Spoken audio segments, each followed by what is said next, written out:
سلام كبرات ተኸታተልቲ ዳሉል ሚድያ ከመይ ተቐንዩ ከመይ ወሪሕኩም ከመይ ሓሊፉ እዚ ሓደ ክልተ ዓመት ኣብዩ ዝኸውን ካብ ሚድያ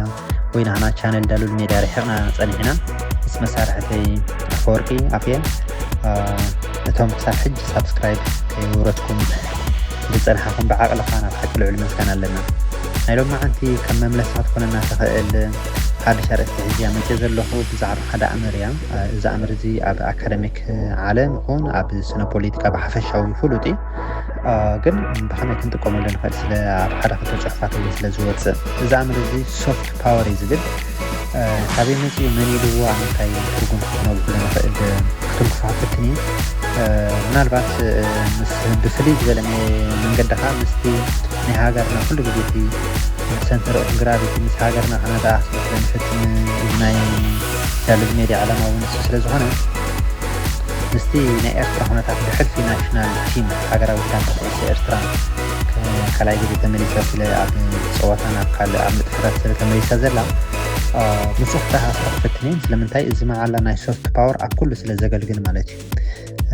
ግን ኣብ ብዙሕ ቃላት ከዓ ስለ ዝዝረበሉ ዝድገም ምናልባት እንታይ እዩ ክንብል ንኽእል ወይ ከም ሕቶ ክነቕርቦ ኣገዳሲ ኮይኑ ስለ ዝተሰማዕኒ ኣቕሪበዮ ዘለኹ ሶፍት ፓወር ንብሎ ኣምር ብጆዘፍ ናይ እዩ ቀንዲ ኣፍልጦን ወይ ኣብ ኣካደሚክ ዓለም ክኣቱ ጀሚሩ ማለት እዩ ጆዘፍ ናይ ሓደ ካብቶም ዓበይቲ ተመራመርቲ ናይ ስነ ፖለቲካ እዩ ኣብ መወዳእታ 80ታት መጀመርታት ሰዓታት እዩ ነዚ ኣምራታት ኣታትይዎ ማለት እዩ ዝነበረ ቃሊ ግን በትናቱ ቀንዲ እዩ ክፍለጥ ክኢሉ ማለት እዩ ከም ቃል ይኹን ከም ስነ ሓሳብ በትናቱ ኣፕሮች ወይ ኣናብባ ከዓ ምስ ዕብየትን ውድቀትን ናይ ሃፀይነታት እዩ ዝተኣሳሰር ስለዚ ኣብ ከምዚ መድረክ እዩ ኣታታትይዎ ኣፍታናቱ ዓባይ ፅሕፍቶ ብሕቲ መፅሓፍ باوند ستدي The Changing Nature of American Power ዝብል እታ መፅሓፍ ኣብኡ ነዚ ደስክሮ ማለት እዩ ንምንታይ ንምባል ንፅወተልና ከዓ ንቐፌታዊ ኣጠቓምታ ሒዙ እዩ ቀሪቡ እዚ ከዓ ኣብቲ እዋን እቲ ከም ዝደክዕ ሎሚ ኣብ ልዕሊ ቻይና ዝግበር ዘሎ ዘረባታት ይኹን ናሬቲቭ ይኹን ፕሮፓጋንዳ ሽዑ ነይሩ እዩ ማለት እዩ ሎሚ እንታይ ኢና ንሰምዕ ኣብ ልዕሊ ቻይና ተኢልና ቻይና ኣሜሪካ ብዝፈጠረቶ መድረክ ናይ ግሎባላይዜሽን ወይ ዓውሎማ ተጠቂማ ናብ ረባሕታታ ጌራቶ ዘይ ኮምፒቲሽን ወይ ዘይ ቁኑዕ ኮምፒቲሽን ጌራ ካብቲ ካፒታሊዝም ብቁፅፅር ብምሓዝ ማለት እዩ ካብ ናፃ ዕዳጋ ፍልይ ብዝበለ መልክዕ ማለት እዩ በቲ WTO ዝገብሮ ወይ ሃገራዊ ውድብ ናይ ንግድና ንብሎ ማለት እዩ ናይ ትሬድ ብናቱ ከይተኸተለት እያ ነዚ ምዕባለ ምፅኣቶ ንሃና ሪቨርሳል ኢንጂነሪንግ ዛ ዓይነት ጌራ ኢንዳስትሪ ናታ የዕብያቶ ማለት እዩ ስለዚ ትራና በዚ ኢንዳስትሪ ፋሒሉ ወይ ከዓኒ ጌራቶ ካልእ ክንደይ ክስታት ኢና ንሰምዕ ማለት እዩ እዚ ኩሉ እዚ ናብ 80ታት ተመሊስና እቲ ቻይና ዝብል ቃል ብጃፓን እንተንልውጦ ልክዕ ሓደ ኣርእስቲ መመፀ ነይሩ ማለት እዩ ጃፓን ኣብቲ እዋን እቲ ከም ንፈልጦ ድሕሪ ካልኣይ ኩናት ዓለም ምዕናዋ ማለት እዩ ብኣሜሪካ ዓንያ በቲ ኣብ ናጋዛኪን ሂሮሺማ ምስ ተገብረ ኣቶሚክ ቦምብ ከዓ እያ ቀንዲ እቲ ወግዓውነት ረኺቡ እቲ መፈፀምታ ካልኣይ ኩናት ዓለም ግን ብቁልጡፍ ናይ ህብረብላ ቀልጣፊ ወይ ብናይ ቶዮታ ቀልጣፊ ክንብሎ ንኽእል ኣብ 80ታት ካልአይቲ ኢንዳስትራዊት ምዕብልቲ ሃገር ኮይና እያ ማለት እዩ ስለዚ እቲ ስጋኣታት ኣብ ልዕሊ ጃፓን ዝነበረ ንብዙሓት ተንተንትን ይኹን ናይ ኣካደሚክ ፀሓፍቲ እንታይ ከብል ፈቲኑ ማለት እዩ ኣሜሪካ ዘለዋ ታራ ዕብየት ቀዳምነት ኣብ ምልክት ሕቶ ዘእትዩ እቲ ናታ ዴክሊንሲ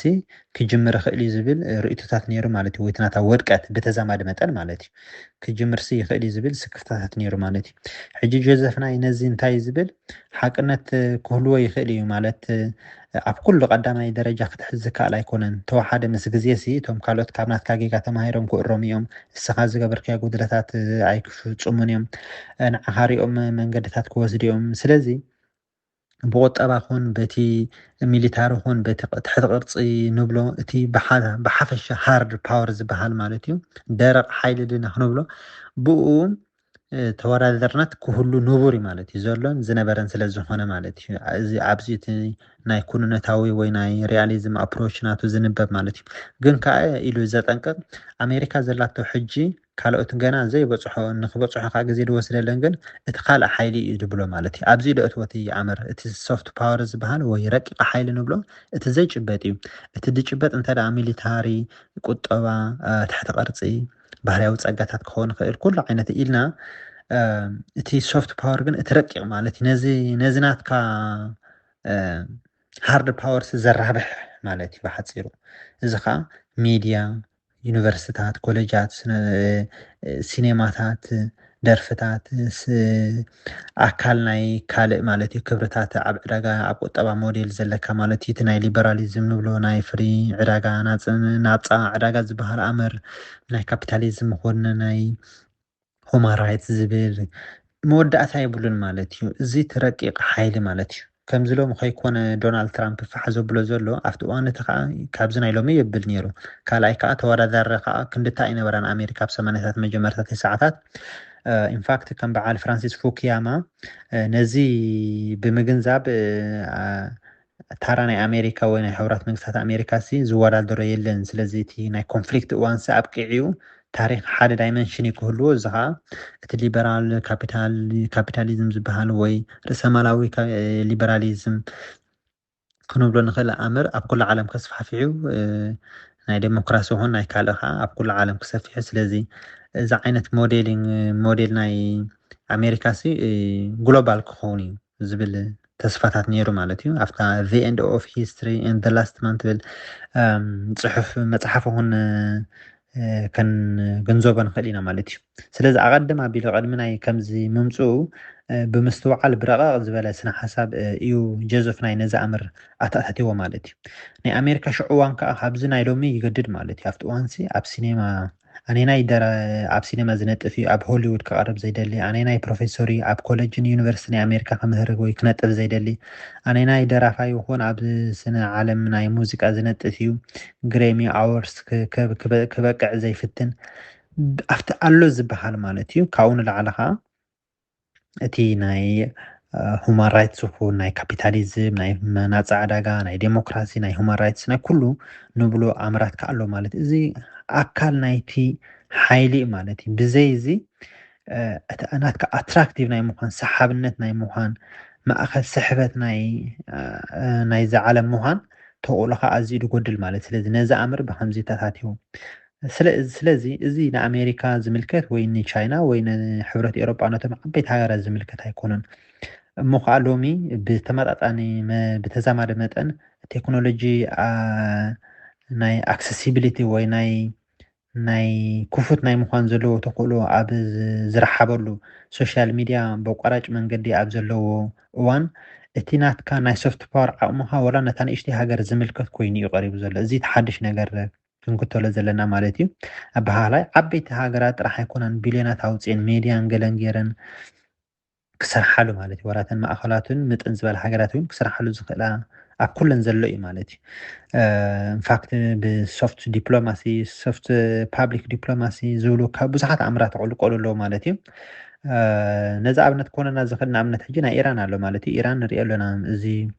ገበናዊ ኩናት እዚ ኣብ ልዕሊኣ ዝፍፀም ዘሎ ዳርጋ ብዓይኒ ፕሮፓጋንዳ ኹን ነረቲቭ ኹን ትስዕረላ ክንብሎ ንኽእል ኢና በቲ ሶፍት ፓወር እንተ ዓቂነ ወላ እኳ 1000 ግዜ ዝዳረገ ዓቕምን ሓይሊ እንተዘይብላ ምስ ኣሜሪካ ግን በቲ ገበናዊ ኩናት ስለ ዝኾነ ዓቢ ደገፍ ኣለዋ ብዓለም ደረጃ ማለት እዩ ካብኡ ናብኡ ከዓ ብሶሻል ሚድያ ብካልኦት ተሰብሂልና ከምቲ ቅድሚ ሕጂ ከም ሲኤንኤንን ገለን ስለ ዘይብልካ ኣይትበፅሖን ማለት ኣይኮነን ስለዚ በቋራጭ መንገዲ ልዑል ደገፍ ትረኽበሉ ሜላ ኣሎ ማለት እዩ ቻይና ኢራን ከዓ ርእሱ ዝካልእ ስልጣነ ወይ ሲቪላይዜሽን ስለ ዝኾነ ነዚ ክገብሮ ይበቃዕ ኣሎ ማለት እዩ ካልእ ኣብነት ከነምፅእ ንኽእል ኢና ወይ ከም በዓል ቀጠር ማለት እዩ ቀጠርሲ 1 ሚልዮን ህዝቢ ዘይትበቂዓ ማለት እዩ እቲ ካልእ ሚልዮናት ህዝቢ ስደተኛ እዩ ብሓውሲ ስሌቨሪ ወይ ግላይነት መልክዕ ዝነብር ማለት እዩ ኣብኡ ደሎ ናይ ሁማን ራይትስ ኹን ናይ ገለ ኩሉ ዝኸፈ እዩ ማለት እዩ ደራ ዲሞክራሲ ኤክስፖርትን ክንገብር ኣለና ዝብሉ እንተነይሮም ሲ ብቀጠርን ብስዑድ ዓረብን ክጅምሩ እዩ ዝግባእ ኢኻ ትብል ካብ ኢራንን ወይ ሶርያ እንዳሓስቡ ማለት እዩ ግን ረእዮ እቲ ትፃወተ ዘላ ቀጠር ታራ ማለት እዩ ቁርብ ነዳድን ጋዝን እያ ትወንን ግን ኣልጀዚራ ኣለዋ ማለት እዩ። ቀሊል ኣይኮነን። ናይ ዓለም ውድብ ዋንጫ ዓለም ውድድር ኣካይዳ ስዑድ ዓረብ ከዓ ክንብሎ ንኽእል ኢና ኣብቲ እስላም ዘለዋ ታራ ብሜካን መዲናን ዘለዋ ሲምቦሊክ ፓወር ንርኣዩ እዚ ኩሉ ዝኣካል ሶፍት ፓወር እዩ። ስለዚ ወላ ሕሉፍካ ወላ ናይ ነዊሕ ስልጣነ ታሪክ ተሊካ ወይን ሃይማኖትካ ኩሉ እዚ እውን ኣካልቲ ሶፍት ፓወር ኢና ንብሎ ዘለና። ከመይ ጌርካ ናብ ሓይሊ ትልውጦ እዩ ትፈልሊ ማለት እዩ። ስለዚ ዴሞክራሲ ክብርታትን ክውን ገሉ ተተግብሮም ወይ ኣለካ ማለት ኣይኮነን፣ ግን እስኻ ከም ናትካ ኣካል መንነትካ ትገልፆምን ትዛረበሉን ፕራውድ ትኾነሉ ወይ ትሕበነሉ ኣምርቲ ኮይኑ ናብ ናትካ ምስሊ ናይ ምልዋጥ እታ ሃገር እቲ ስማ ክጥቀስ ከሎ እንታይ የብል እንታይ ይስማዕ ወይ ሓደ ሃገር ስማ ክጥቀስ ከሎ ወይ ክፀሓፍ ከሎስ እንታይ ይዝረብ እንታይ ይለዓል እንታይ እዩ ዝቐረፅ ኣብ ኣእምሮ ናይ ሰባት ማለት እዩ። እቲ ምስሊ እንታይ እዩ ደሎ ታራ ኣለዎ ኣብዚ እቲ ደገደስቲ ማለት እዩ። ስለዚ ቀስ በቐስ እዚ ኣርእስቲ ናብቲ ናይ ኤርትራ ጉዳይ ከምፃና ተኸልያ። ስለዚ ኤርትራ ኣብዚ ልዕሊ 20 ዓመታት 2 ዓመታት ወይ 20 ዓመታት እንታይ ነይሩ ምስላት ኢልና ኣዝዩ ክፉእ ነይሩ ኢና ክንብል ንኽእል። ብዛዕባ ኤርትራ ፅቡቅ ተዛሪቡ እፈልጥ እዩ ክትብልሲ ኣዝዩ ኣሸጋሪ ማለት እዩ። ሓደ ኣብ ስፖርት እውን ኣካል ሶፍት ፓወር ስለዝኾነ ብዓብዩ ማለት እዩ ርኢናዮ ብቢንያም ግርማይ ኣብ ቱር ደ ፍራንስ ተገብረ ሸፈነ ክውን ዘረባታት እስታት ገዲፍካ ማለት እዩ። እዚ ተኣካል ሶፍት ፓወር ዘብለኒ ንሱ እዩ ማለት እዩ ክመፅአ ተዘይኮይኑ ኣዝዩ ሕማቕ እዩ ነይሩ ምስሊ ናይ ኤርትራ ኢልካ ተፅሒፍካ ወላ ኣብ ጉግል ፅሑፋት ይኹን ቪድዮ ይኹን ካልኦት ዝመፃካ እንታይ እዩ ብዛዕባ እስር ቤት ብዛዕባ ናፃ ዕዳጋ ከምዘየለ መሰላት ከምዘየለ ሁማን ራይትስ ከምዘየለ ምርጫ ዘይካየዶ ኣዝዩ ትካላዊ ሰራራሕ ዘይክተል ሃገር ምዃኑ ስደተኛ ዝኸድዋ ተፃወትቲ ከይተረፉ ካብ ፀወታታት ዝተርፉላ እንዳበልካ እዚ ነይሩ እቲ ምስሊ ኤርትራ ኣዝዩ ሕማቕ እዩ። ንኩሉ እቲ ፅባቐ ናይ ኤርትራ ናይ ውሽጣን ናይ ደጊኣን እቲ ሰላማዊ ኣነባብራና እቲ ኣብ መንጎ ዝተፈላለየ ሕብረ ብሄራትና ዘሎ ፅባቐ ይኹን ሰላማዊ ኣካይዳ ዘየንፀባረቕ እዚ ኩሉ ፅቡቅ ከለና ግን ይድወን ነይሩ ወይ ይድበን ነይሩ ማለት እዩ። ኣብ ቅድሜና እዚ ዓብይ ግመ ነይሩ ክንብል ንኽእል ኢና። ስለዚ ሃገራዊት ጋንታ ኤርትራ ናብ ድሕሪ 18 ዓመት ናብ ሓቂ ደሰንብድ ማለት እዩ ተመሊሳ ክበሃል ከሎ ነዚ ሶፍት ፓወር ከበርትዖ ይኽእል እዩ። እቲ ናሽናል ብራንድ ክንብሎ ንኽእል ወይ ምስሊ ናይ ኤርትራ ኣብ ዓለም ከፀቡቆ ይኽእል እዩ ክስራሓሉ ዝግባእ እዩ ማለት እዩ። መብዛሕትኦም ተዛሪቦም እዮም ብምዕዋታ ብሕልፊ ኣብቲ ናይ ምድብ ስርዓት ወይ ናይ ጅሮ ኣፋዚ ኢና ንብሎ ብጥልያን ጅሮን ኣፋዚ ወይ እቲ ናይ ግሩፕ ስቴጅ ምሕላፋ ኣዝዩ ኤርትራ ትንሳኤት ኣብ ኩዕሶ ትሪእሉላ እዩ ድበሃል ነይሩ። ንዓይ ግን እቲ ዘይምህላውና እዩ ዘገርምን ዘሓፍርን ነይሩ ክብሎ ዝኽእል ማለት እዩ። እሱ ከዓ ስለምንታይ እዩ ኩዕሶን ሳይክልንሲ ኣብ ኤርትራ ጥልያን ዘተኣታተዎ ኣብ 2030ታት እዩ። ስለዚ ናይ ዳርጋ 100 ዓመት ታሪክ ኣለዎ ኢና ንብል ዘለና። ሕጂ ኤርትራ ተኣክልሲ ድሕሬና ኣብ 60ታት ኣብ 70ታት ዝተጓነፀፋ ናፅነት ኤርትራ ከም በዓል ካፕ ቬርደ እኾና ካልኦት ሃገራት ክርኢ ከለካሲ ትስንብድ ኢኻ ማለት እዩ። ስለዚ እቲ ፖተንሻል ኣሎ ተዓቕሙ ኣሎ ርኢና ኢና ትፅባቐ ፀወትኦም ገለ ኣዝዩ ሞዴርን ዘመናዊ ገሊኦም ኣብ ባርሳ ወይ ኣብ ካልእ ጋንታ ናይ ኤርትራ ናይ ኤሮጳ ድዮም ዝፃወት ኢኻ ትብል ማለት እዩ። እቲ ፅባቐኦም ማለት እዩ እቲ ኣቀባብሎኦም ኮኑ ውህደቶም እዚ ከዓ ዘይተፋለጡ ዘይተላለዩ ንሽዑን ተራኪቦም ማለት እዩ። እቲ ዘድሊ ትሕቲ ቅርፅን ምድላዋት እንተዝተገበርካ ኣበይ ምስ ተበፅሐ ኢኻ ትብል ማለት እዩ። ስለዚ እዚ ኩሉ ዓቕምታት ከሎ ስለምንታይ ክንዲ ግዜ ተወሲዱ እዚ ደሰንብድ ነይሩ ማለት እዩ። ብዝኾነ በቲ ዝተገብረ ፃዕሪ እታ ፌደሬሽን ናብዚ ደረጃ በቂዓ ኣላ። ስለዚ ምስጋና ይግብኦም ተዋሓደ ነዚ ብምግባሮም ማለት እዩ። ስለዚ እቲ ሶፍት ፓወር ብስፖርትን ብካልእን ጌርና ክንበፅሖስ እቲ ምስሊ ናይ ኤርትራ ክልወጥ ክእል እሱ ተተለዊጡ ከዓ እቲ ናይ ሃፍቲ እቲ ናይ ኢንቨስትመንት እቲ ናይ ቱሪዝም እቲ ኩሉ እንዳፀበቐ ክኸይዱ ማለት እዩ። በርቀ ሶፍት ፓወር ተሊካ እቲ ናይ ቱሪዝም ከይተረፈ ናይ ካልእታት እውን ሙስኢ ተኣሳስር ማለት እዩ። በርቀ ሓንቲ ጨቋኒት ሃገር ዲክታተራዊ ስርዓት ከም ሰሜን ኮርያ ናይ ኣፍሪቃ እንዳተባሃለ ትግለፅሲ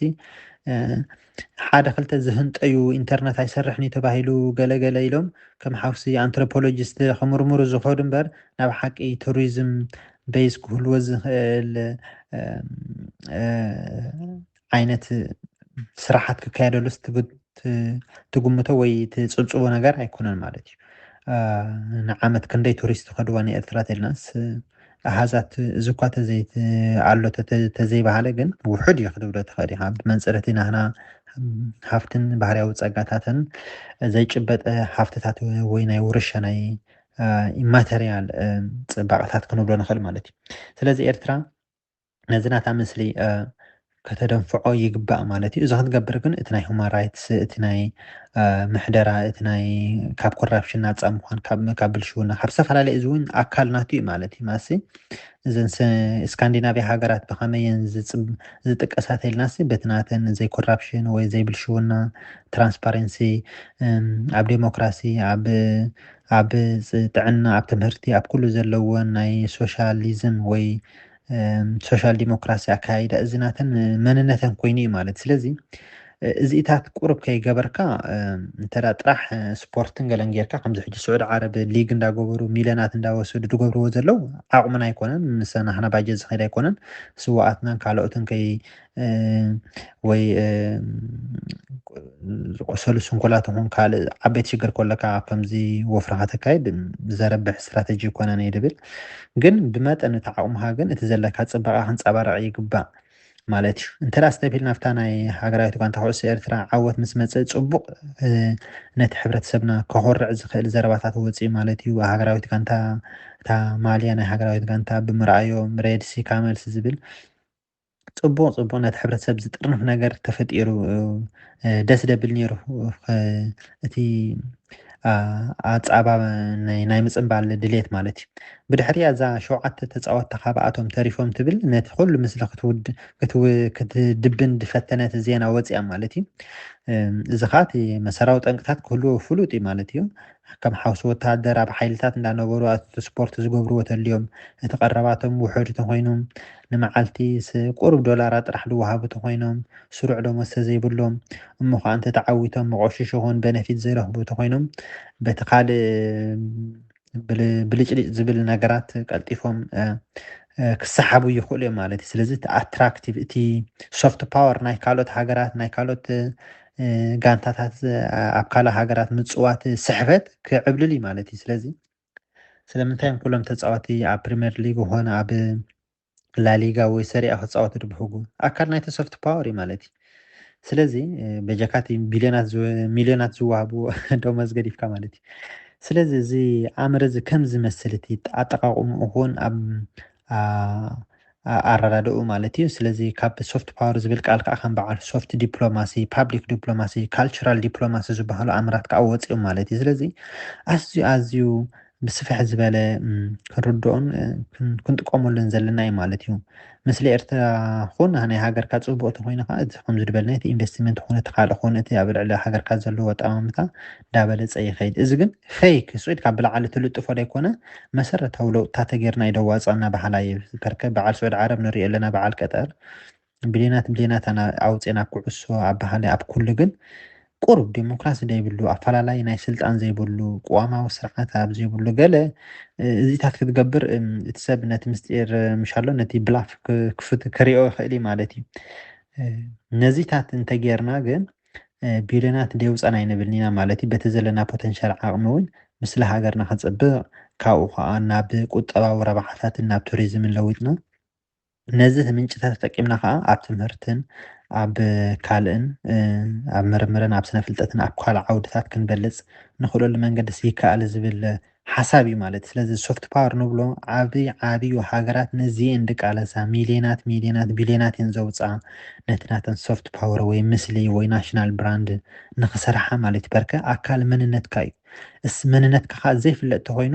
ዝሃሊካ ሃሊካ ፅባቐ ሓንቲ ትርጉም የብሉን። ሕጂ እቲ መወዳእታ ክትከውን ተኽእል ሓሳብ ማለት እዩ ወላ በቲ ኣብ ኤርትራ ስርዓት ዘሎ እንተ ንነዊሕ እዋን ተኸቲልና እንታይ ይድብል ነይሩ ዝበሎ ይብሉ ኣብ ልዕልና ንሕና ትሚና ንብል ስቂና ንመርፅ የማን ፀጋም ይብል ዕርፊ ኣፅኒዕና ኢና ንኸይድ ገለ ዝብል ናይ ፕሮፓጋንዳ ዘረባታት ነይሩ ማለት እዩ። ሕጂ እዚ ኣብ ዝተወሰነ መድረክ ክስራሕ ክእል እዩ። ኣብ ሰሓል ክሳብ ዝነበርካ ብረታዊ ቃልሲ ክሳብ ዝነበርካ ምናልባስ ምስጢራዊ ምዃን ዝተፈላለየ ኩነታት ከጎድዶ ዝኽእል መድረክ ኣሎ ማለት እዩ። ኣብ ከምዚ ዘለናዮ ኩነታት ግን ግሉጽነት ይኹን ምስ ህዝብኻ ዘለካ ርክብ ማለት እዩ ኣብ ናይ ዜና ይኹን ናይ ካልእ ዘለካ ንጥፈታት እዚ ኩሉ እዚ ኣካል መንነትካ ስለ ዝኾነ እንተዳ በብዓለም ክትግለጽ ጥራሕ ገዲፍካዮ ንስኻ ነብስኻ ዘይትገልጻ እንተኾንካ ካልኦት ስለ ዝገልጹኻ ካልኦት ከዓ ብናቶም ረብሓን ምስልን እዮም ዝገልጹኻ ማለት እዩ። ስለዚ ንዓኻ ብዘረብሕ ክኸውን ኣይክእልን ማለት እዩ። ስለዚ እዚኣ ተኣምር ነይራ ምናልባት ብካልእ ኣርእስቲ እውን ዕሙቕ ኣቢልና ክንምለሶ ንኽእል ኢና። ንሎማዓንቲ መምለሲ ኣርእስቲ ጥራሕ ነይራ ኣንውሖ ከመን ኣቢለ እያ ኣብ ቀጻሊ የራኽበና። ሰላም ሰላም።